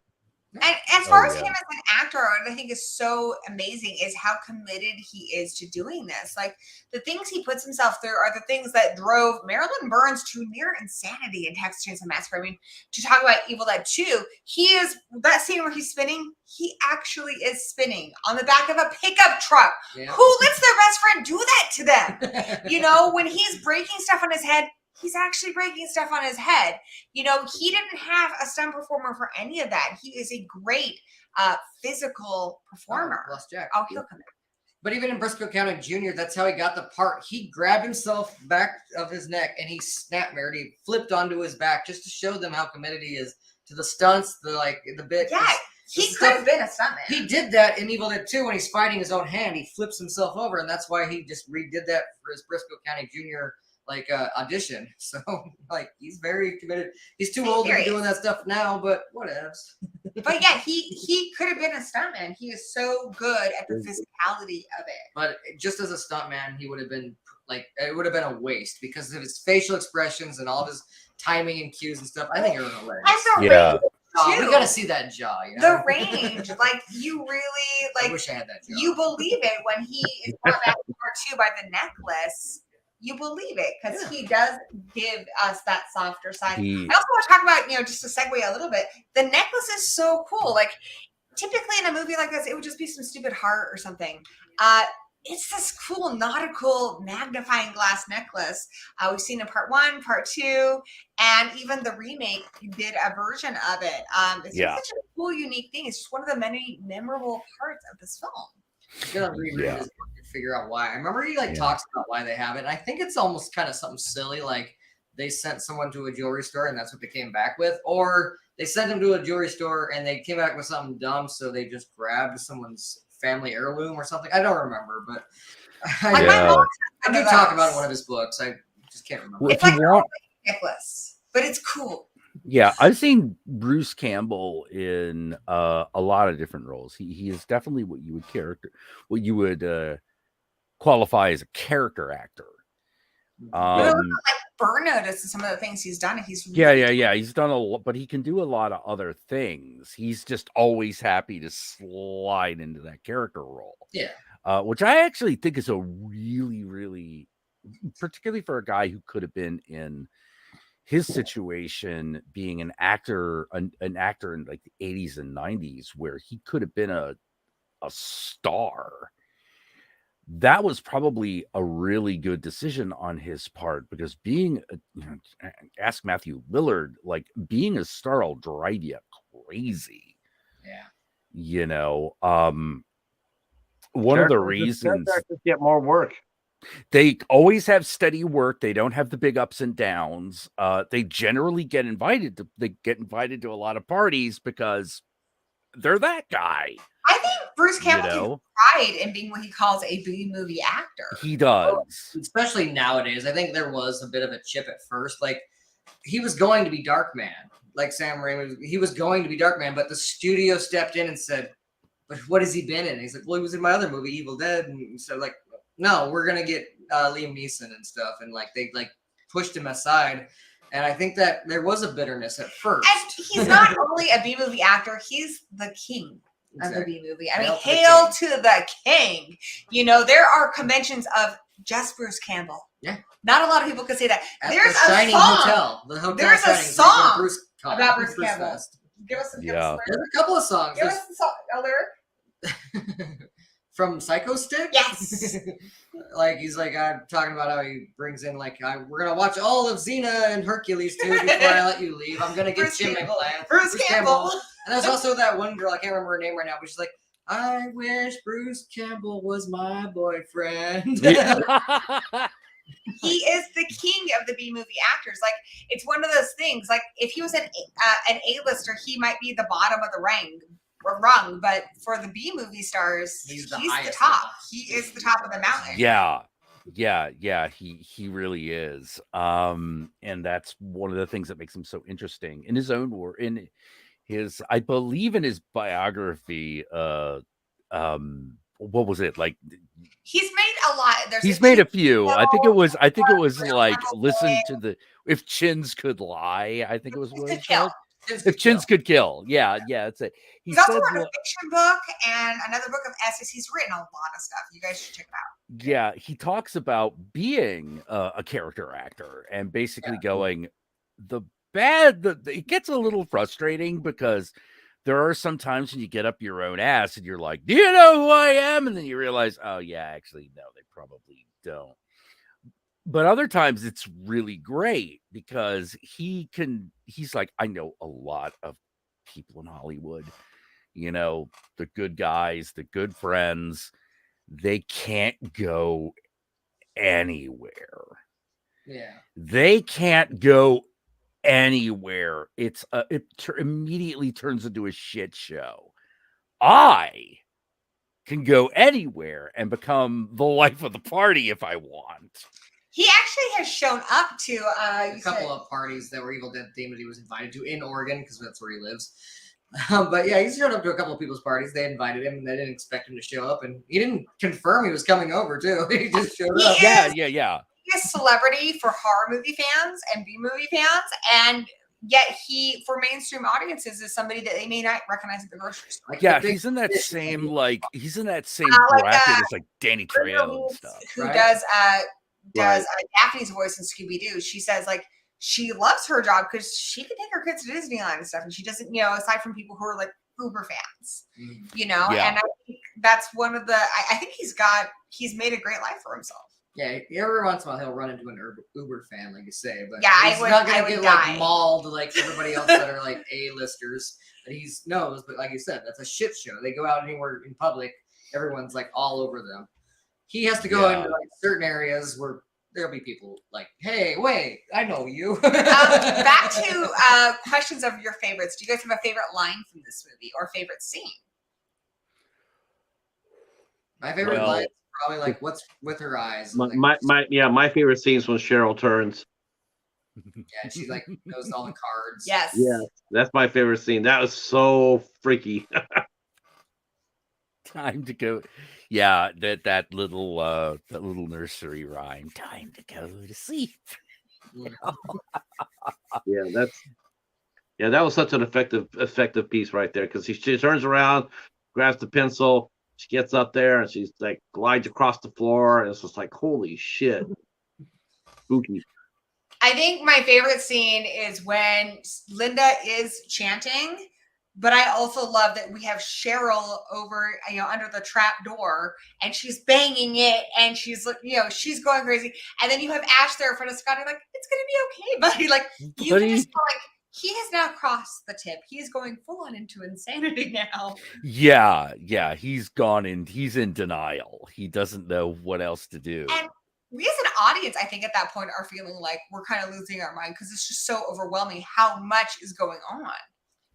To address that real quick, they talk about Jack of all trades. Yes, I do reference that when he got his Oscar this year for his Lifetime Achievement in Horror, because I do like Jack of all trades as well. Not quite as good as Briscoe, but I still like it. Hell yeah.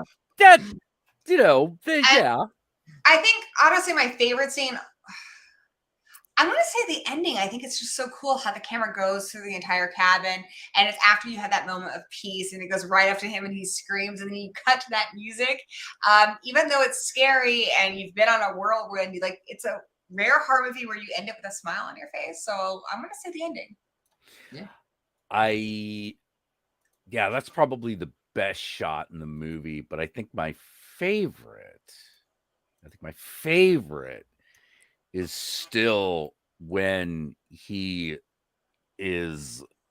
breaks down the wall in the basement and that geyser of blood just hits him in the face. Yeah, the big pipe, and then later on, It goes onto the projector, and the light bulb fills up.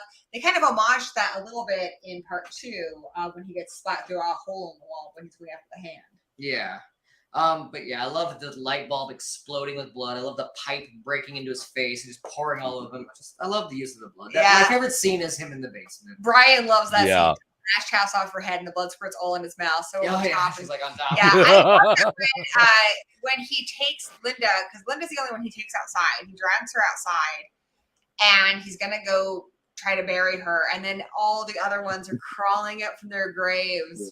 You just feel so bad for this guy. And even Linda's parts are like flying around and stuff. Oh man, yeah. What to say? It's a great movie. It's got everything. Even speaking about video games, and maybe they weren't that great because they were like kind of lesser versions of Resident Evil. However, the director of Resident Evil himself, I can't remember his name right now, but he said that he drew a lot from Evil Dead with all the camera angles from the original Resident Evil that was basically off of Evil Dead, because every time you walk in Resident Evil, that mansion, you're in a different camera angle, and that was all from Evil Dead. Yeah. I kind of went full circle there when they made their games. Let's talk about the legacy of Evil Dead. Like, how do you think this film has continued to live on and influence other movies? I mean, for starters, there's the franchise, this series, just how it's influenced its own, how it's grown beyond, comics. Like, Evil Dead has grown into a massive thing, but I think it's also been a big influence on other movies. Well, to loosely quote Eli Roth, he said, when you see Evil Dead and you're like, every movie should be shot that way because like the way it's just filmed. Yeah, it's in many ways, it is the Citizen Kane of horror movies. Yeah, there's something really uncomfortable when you're sitting there and the camera pushes in on their face like that. It's bigger than life, and it's like you almost feel like you're violating their space. Like, okay, I see you, but do I have to get that close to you? He's playing on that natural uncomfortableness we have. You can even see Bruce Campbell's like unibrow. You love that because it's so zoomed in on it. Yeah, it's hard to overstate the influence of Evil Dead on everything that came afterwards, particularly these days. Have become like like Exorcist. There is no other possession film that is except for Evil Dead. It's the Evil Dead. I would say is the definitive Cabin in the Woods movie. Like, it defines that. Like when you watch the movie Cabin in the Woods, you're like, oh, this is homaging the Evil Dead, which is the Cabin in the Woods movie. Like Jaws is the shark movie. Yeah. Certain movies that take on that mantle of this is the bar. Even Cabin Fever, where it's like he comes out at the end, he's like, I made it, I made it, and then he gets shot down, which is a lot like Night of the Living Dead, but also a lot like Evil Dead. So many movies. He thinks he made it. It's the daytime. It's all he had to do is make it to daytime, right? No. Cabin in the Woods, Cabin Fever, they wouldn't exist without this movie. Right? No. Like I said, my dream is to recreate that cabin. Like I always think, as a teenager, I'm like, if I'm ever rich, I'm gonna get a fucking house. I'll put it underground, but on top, it'll just be the Evil Dead cabin. Well, as the person who's married to you, please make that happen. Yes, right? Our actual dream is to live in a house in the woods someday and have a hot tub outside and eat turkey legs in it, because that's like. That means you made it. It just means you made it in life. It just means that is the pinnacle of success right there. When we're sitting in our hot tub outside our house in the woods eating turkey legs, you guys Like will know. cartoon turkey legs, like Hagar the Horrible, side fucking. What are the side dishes? Are you guys eating cranberry sauce with those turkey legs? Why not? Why not? You guys can come over. We have a beer, obviously. And a Do beer. you like hot food? Do you guys like hot food? Spicy as shit. Sometimes I do. What about you, Gory? Yeah, I like chicken wings. Spicy Okay, chicken. Never I eaten. got a thing that I make that I think you would enjoy. We need to actually hang out in person one of these days. I know, right? I don't understand California that much. Last year when we went to Hollywood, I messaged you and Guru and I was like, "Hey, let's hang out." You guys were like, "Do you guys know how far away San Francisco Yeah, is?" we are 9 hours away from Hollywood. Like, Guru, that's you not going to know. happen unless We you're just go to Hollywood a lot, but if we're not there, that's impossible. Well, eventually we do gotta hang out. Oh yeah, no, I'd love to. I wish that we had had more of an opportunity to hang out at that one Crypticon. Where we slightly met you, but didn't know. I didn't even realize it until I saw his sticker on my comic book box years later. I'm like, oh my god, I did actually meet him because I have his sticker. I remember your video was playing on a lot of the TVs, but yeah, it's crazy. I think we had just done the review of Invasion of the Bee Women. When we went to Crypticon, like that was a weird one. We got invited to go, all expenses. Well, not all expensive, but they gave us a hotel room. I think someone had like ducked out at the last minute, and they were like, "Who's at the bottom of the list?" Is Scout Jacula guy? Yeah, fuck it. Come back. We're there this year. I get to interview Alex Vincent from Child's Play. Yeah, she's gonna interview him. Ooh. Well, I don't know. I thought that show's in April, right? I don't know if May. there's. Always May. Oh, it's in May. We always celebrate my birthday there. I asked if I can interview Daniel Harris, but I doubt I'm gonna get it. I've been kind of working my way up because interviewing the celebrities during a panel is kind of a big deal, and I've been pushing the guy who doesn't like. I am like a Chucky. Like I know Chucky cold, and so I got to interview Christina Lees and Fiona Dorff last year, and so I think that's when he offered me Alex. And our friend Ronnie Angel used to get down and interview people. He did like Kane Hodder and Lance Henriksen back in the day, but not so much anymore because he moved down to California. So, oh man, I could. Okay, this gonna be ridiculous, but I found myself going like, oh man, I haven't been to Seattle in a hot minute. Come to Seattle. I could go. It's like, man. Here's the thing. I want to meet you, but in the back of my mind, I'm like, oh shit, I could go back to House of Pancakes. You know, it doesn't cost us more to get a room with 2 beds if you want to just stay in our room. How far away are you from the convention center? We usually get one in it or just like across the street. Yeah, we just get a room there. So I mean, either way, we'll be either in it or across the street. That's usually where we get our rooms. Ooh. It doesn't cost more to get 2 beds. So if you want to come up, there anyone, just letting you know, Crypticon is in May. I think it's at the end of May. If you were going to Seattle Crypticon, we will be panelists there, and we would love to hang out with any of you. Yeah, definitely. If you're going to come up to the Seattle area. Anybody who's in the chat or whatnot. Wicked Bear's going to hang out with us. What's up? Movie Massacre will be there Movie too. Massacre is going to hang out with us. Yeah, he won't even be in cartoon pumpkin form. He'll be his real form. You'll have to come see it. Oh, geez, I might. Let's see. Yeah, I think actually flying out would be cheaper than bringing the car because I think so. At this, like, I always have to like find a place to like. I can't drive 14 hours straight. It sucks. I've gotten too old. You know, I can't do it no more. Just take a plane. You 2 guys yeah. Okay. Well, if I don't have to worry too much about room, that ticket becomes a lot more possible. All right, we'll talk about that. We'll talk about that. Can't guarantee it. We might be able to get you on the panels too. So. Yeah, we probably could. If you're on the panels, then you get in for free. That's true. Your ticket's free. Oh fuck yeah, I'll do it. I'll try to do that. Fuck yeah, I'll do a panel. They let me in for free. You know. Hey, let's talk about animal horror movies. Well, let me tell you. Don't you have press passes, right, Gory?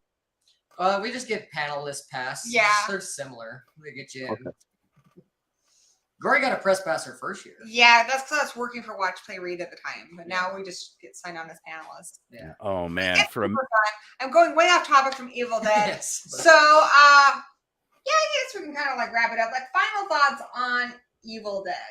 It's my second in the franchise. Oh, my second Good favorite. question. Where do you rank it to? That's number 2 in the franchise. Just one, or part 2 does almost all the same stuff, but a little better. That's the only reason why.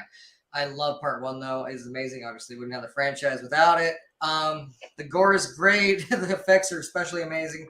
And that part, like I said, like I've seen studios with lots of funding, even nowadays, even back then, fail horribly at what they set out to do. Mhm. These people somehow fucking crawled out of the dirt and made like an amazing movie, and the heart in it, because there's a lot of indie movies that have heart and there's a lot of indie movies that have talent, but some indie movies have neither. This movie has both. Yeah, I would agree with that. I would also agree with that ranking. 2 is my favorite, bar none. But 1 does have the one thing that I think every young film or video maker needs to know, which is they had nothing. You may not have, you have more equipment in your house right now than they did. On the screen right now, probably. I tell people that all the time when they get complaining about not being monetized on YouTube. Like when I was a kid, I was hoping that one day I could pay to be on public access so I could be like Wayne's World. Yeah. You have no idea how good we have it. Exactly. Like I've had people like just tell me they're gonna quit because YouTube, like, they don't get monetized or whatever, and they're like, it's just when I was a little kid, I used to watch that Pump Up the Volume, with Christian Slater. Fuck yeah, that's a great movie. It's illegal for him to have his own radio station. Illegal. So, but now we have video, like YouTube channels that are like, or Twitch streams or anything. It's way better than what he had. It's legal and it's free. You just got to have a little bit of equipment. And you can do it. Yeah. But then comes the hard part, the job. Right. The job is where it gets. It's the way I like to put it is like, look, the work, that's easy. Mm-hmm. The job, that's what separates people, because that's where you're going from amateur to pro, and that is a whole different fucking world and a whole different set of priorities. Yeah. If you can make both of those coincide, do it. I'm doing it for work right now. Yeah. If you have to do, there's, but the way I always put it, and I love to put it in this kind of manner, because I feel like over elocution does not work. You got to feel it in your dick. Yeah. You got to fucking, that if you're a girl, get a strap on. You got to feel it in the strap on. I can feel Yeah, you can feel it in your nipples. You can be like, no, exactly. But you got to feel it in that erogenous place where you're like, I'm going to do this. Why? Because this is how I get off, is by doing this. Danny and I were talking about how a great movie marathon would be Night of the Living Dead, Texas Chainsaw Massacre, Evil Dead, for do-it-yourself horror, for movies that are just going to make you believe you can do it. If they can do it, you can do it. You don't need Hollywood. I would definitely put like Toxic Avenger and Terror Firmer on that list. Well, Troma's just like Troma and Full Moon. They're just like, yeah, screw Hollywood. We do it ourselves. That's just how they are. They become their own studios. Yeah, so, exactly. Like if you want to everyone has be seen the change you want to see. Grandma has seen Night of the Living Dead. Everyone has seen these movies, and they are made for nothing but passion and time. Yeah. Another great movie that should be on that list. One Cut of the Dead. Nice. Yeah, especially a modern day version of that movie. Oh yeah, like One Cut of the Dead is great because it is a more recent movie, so it's a little bit more easily applicable to the we got nothing and we're doing this. Mm-hmm. It is, and it's fantastic for that. I think that inspiration that we made this movie for whatever cash we could fucking scramble, and it wasn't much, believe me. Evil Dead is one of the kings. you Yeah. know, I because it think is Evil proof Dead that it's possible. Trailblaze that. Take notes on those movies, all that we just listed, but especially like Evil Dead. Just take notes. Like, this is how you can make a movie with very little. Just have some friends, have some blood, go out there, get creative. Get a Creative- whole of them director commentary tracks. Of And those I also things. think, Yeah. like, you know, for some people, I think you look at, even with like YouTube and stuff, like the effects and the polish and stuff. This movie, there was much more polished movies coming out in 1981. You know, when Call from London came in that year, The Howling, you had people using like the bladder effects and stuff. Yeah. This movie stood out though, and I think largely it was because of how innovative, creative, and passionate the people behind it were. Once again, loosely paragraphing what Stephen King said. That actually helped him sell this movie too, because they found out like real quick that you have to sell movies individually to different countries individually. They were selling it to other countries pretty easily compared to America till they got Stephen King's quote about it being the most unique and terrifying movie of the year. And they asked him, can we use that? And Can we use that? And he said, yeah, go ahead. And that helped them sell this to America. just like how Yeah. the Deadites burst through walls in this movie didn't have a blueprint. It didn't say, well, we need to do it like this because The Exorcist did possession like this. This was like, fuck it. We're going to do this movie our way, the way movies have not been done before. Yeah. And that's how you make And that's when we hit him with the blood through the pipe. You know? That's how you make your mark. Do what hasn't been done before. Do that crazy thing that scares you or makes you excited that you haven't seen before. A lot of the effects and like things came from their love of the Three Stooges, like, but it was just turned into a horror version. Or like, you know, they look into something, like even like what's Opie always in like a Like he's like looking into the exhaust pipe and and then yeah. it's just stuff like that. There's actually another influence that I wish to unleash on the stream. Yeah. And it's one everyone knows, but you probably didn't think about it this way. And it's another, hey, this is what you can do with just a little bit of talent and a lot of gusto. The Muppet Show. Exactly. You know, like that the whole premise of the Muppet Show in the first Muppet movie is we have no idea what we're fucking doing and we're making shit. The whole thing. That's why Kermit's always going insane. Yeah. You know, he's got to worry about the money and the schedule and the advertising, and everyone else is just off like fucking doing crazy shit. He's the consummate producer director. And if you want to see that turn into a horror version, go check out Meet the Feebles. Fuck yeah. Jordan Peele has said a lot because he's a comedian turned horror maker, and the timing and the work that goes behind making a joke is similar to making a scare. And so I think they are so. It's hard to do They do blend together so well, and horror comedy wasn't a thing at the time, which is a great way to kind of set up Evil Dead 2 for next week, which I think is the first great horror comedy. And big influence onto one of my more favorite modern day directors, Adam Green, who loves to do both. He loves to make you laugh. He loves to scare you. And some people like criticize him. They're like, I hate when there's comedy in my horror movies. He's like, oh, I'm sorry I made you laugh. People hate that, don't they? They hate when something like is funny. Joe Lynch is like that A too. final thought from Yep. Patrick, and then guys, tell me what you're working on next. Ooh. So Patrick, first final thought on the movie, and then Final thought. Absolutely love Evil Dead 1.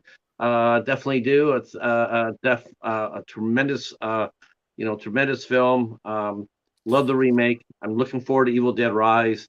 I'm very excited for it. I think it's going to be outstanding. it's my most anticipated of the year. I can't wait. As far as what we're doing on the channel, well, we will be doing some interviews this week. Shocker. We will be talking to 4 different people today. We'll be talking to Rena McGonigal on Tuesday. We got Christy Adams from Nightmare Toys. She'll be visiting us on Friday. And who else is visiting us? I can tell you who. We got I got a fine director named Kevin. Can't pronounce his name. He's French director. He's absolutely amazing. He makes 4 short films so far. He's going to be a major talent. And on the return of the lovely Alexis Iacano will be here with us on Thursday. Sounds awesome. You get some That's great awesome. guests. Yeah, You need to get Jack on there soon, though. I think Jack would perfectly fit You had one of your us. 8 questions with. All right. We can make that Yeah. happen. Definitely. Yeah. Follow me on Twitter, the @CountingJack, and send me a DM. I will have to go through an intermediary for that because I don't have Twitter.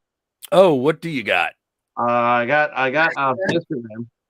You're both You got an on Instagram. Okay, I'm Satanic Jacula on that. Satanic Dracula. Mhm. Okay, I can do that. Strange Monkey. Dice rolling in there, too. Yeah, I saw that. Great people in the chat. Jack, what are you working on? What's going on Well, Twitch? okay. Oh, well, there are 2 things. One, I do Twitch where I'm a variety streamer, and I talk about whatever I want. Sometimes it's horror movies, sometimes it's TTRPG gaming, sometimes it's 40K, sometimes it is kinky shit. The big thing I'm working on right now is a tabletop role-playing game called Babylon. Babylon. Yeah, where you play a monster in the modern world. Every player gets to pick a different one if they want, and you are defending the hidden city of Babylon in the modern day from a group of evil angelic creatures known as the Overseers. Nice. Very cool. It's high action, like exploitation cinema style. There is rules for splatter, and it is supposed to really, really, really capture the idea of a world that is part Nightbreed, part Dusk Till Dawn. Very cool. Nice. Yeah, Very cool. and there's dice. Like it Uh, is. Is Gomez one of the monsters? Yeah, Dice just called that. Sounds like Elements of Nightbreed. Absolutely. There's definitely an element of Nightbreed. Yeah, And Nightbreed real needs. quick, guys, please reach into the furthest regions of your belly button, pull up all of the positive healing energy hidden in there behind the lint, and burst it forth and send it to Strange Monkey, who is not feeling well right now. Oh no, Care Bear stare. Got that. Is Grumpy Bear there? Okay, great. It's actually a form of witchcraft. A lot of us practice it. I'm Irish I'm part of that drinking pantheon.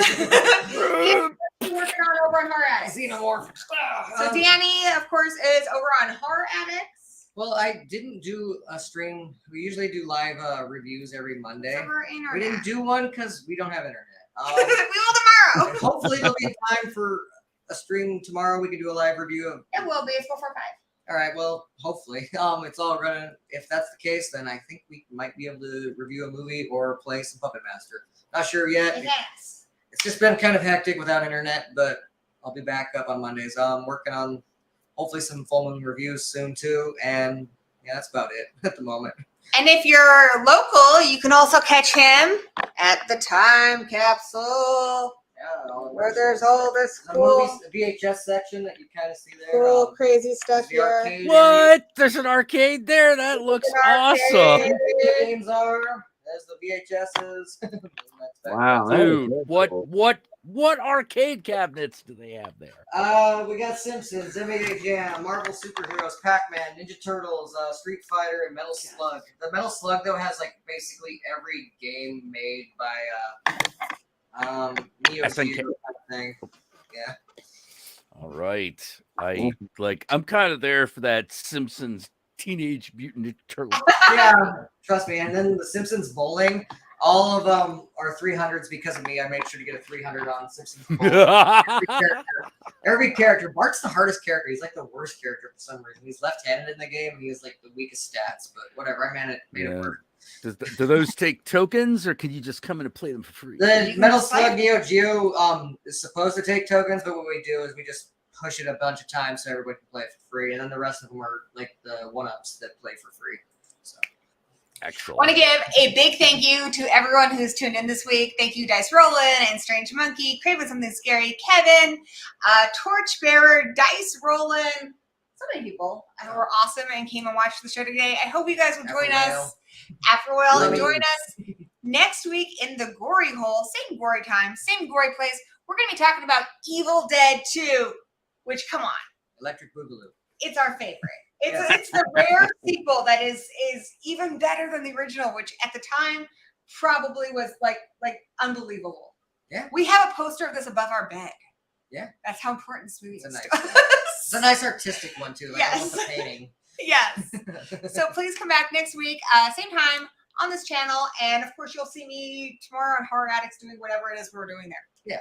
Maybe playing Puppet Master. Who knows? Yeah, we'll either play Puppet Master And, or we'll do a movie. I'm not sure yet because the internet's just been up in the air. For Connie and other members of the B Movie Coven, we're watching a movie on Wednesday. We're going to do a watch party at 5:30 of The Raven. So, yeah, come join me. Anything else, anybody? The John Cusack one? The Raven, I think it was Jason's pick. I think we're doing the original with Boris Karloff. Oh, okay. I think that's what we're doing. Got to double check. And if you haven't seen Gory B Movie's book club, Oh, yeah! she does it with the owner Kayla here. They do that on her channel. We're reading Clown in the Cornfield, and it's really flipping good. I think I'm going to read the sequel this month, too. And you just recently did Meddling Kids, right? So Yeah. check out that video if you haven't seen it yet. Yeah, lots of exciting stuff happening here. Exciting stuff happening with my guests. Please check out their links. You can subscribe to all these awesome dudes in the description below. Can you still say dudes? I don't know. I'm gonna stay with Never it, go out dudes. of time. Kick Hey, ass. dude. And also subscribe each other in the chat. Yes. You're all great. I know you all have great content. These guys, all these guys here, you guys have heard them for the stream. They all know their horror. They're all really fun to watch. Great personalities, great friends of mine, especially this guy. So do subscribe to everybody, and until we meet again, I don't have an outro. I'm just gonna do a little thank you video. So until we meet again, blessed be.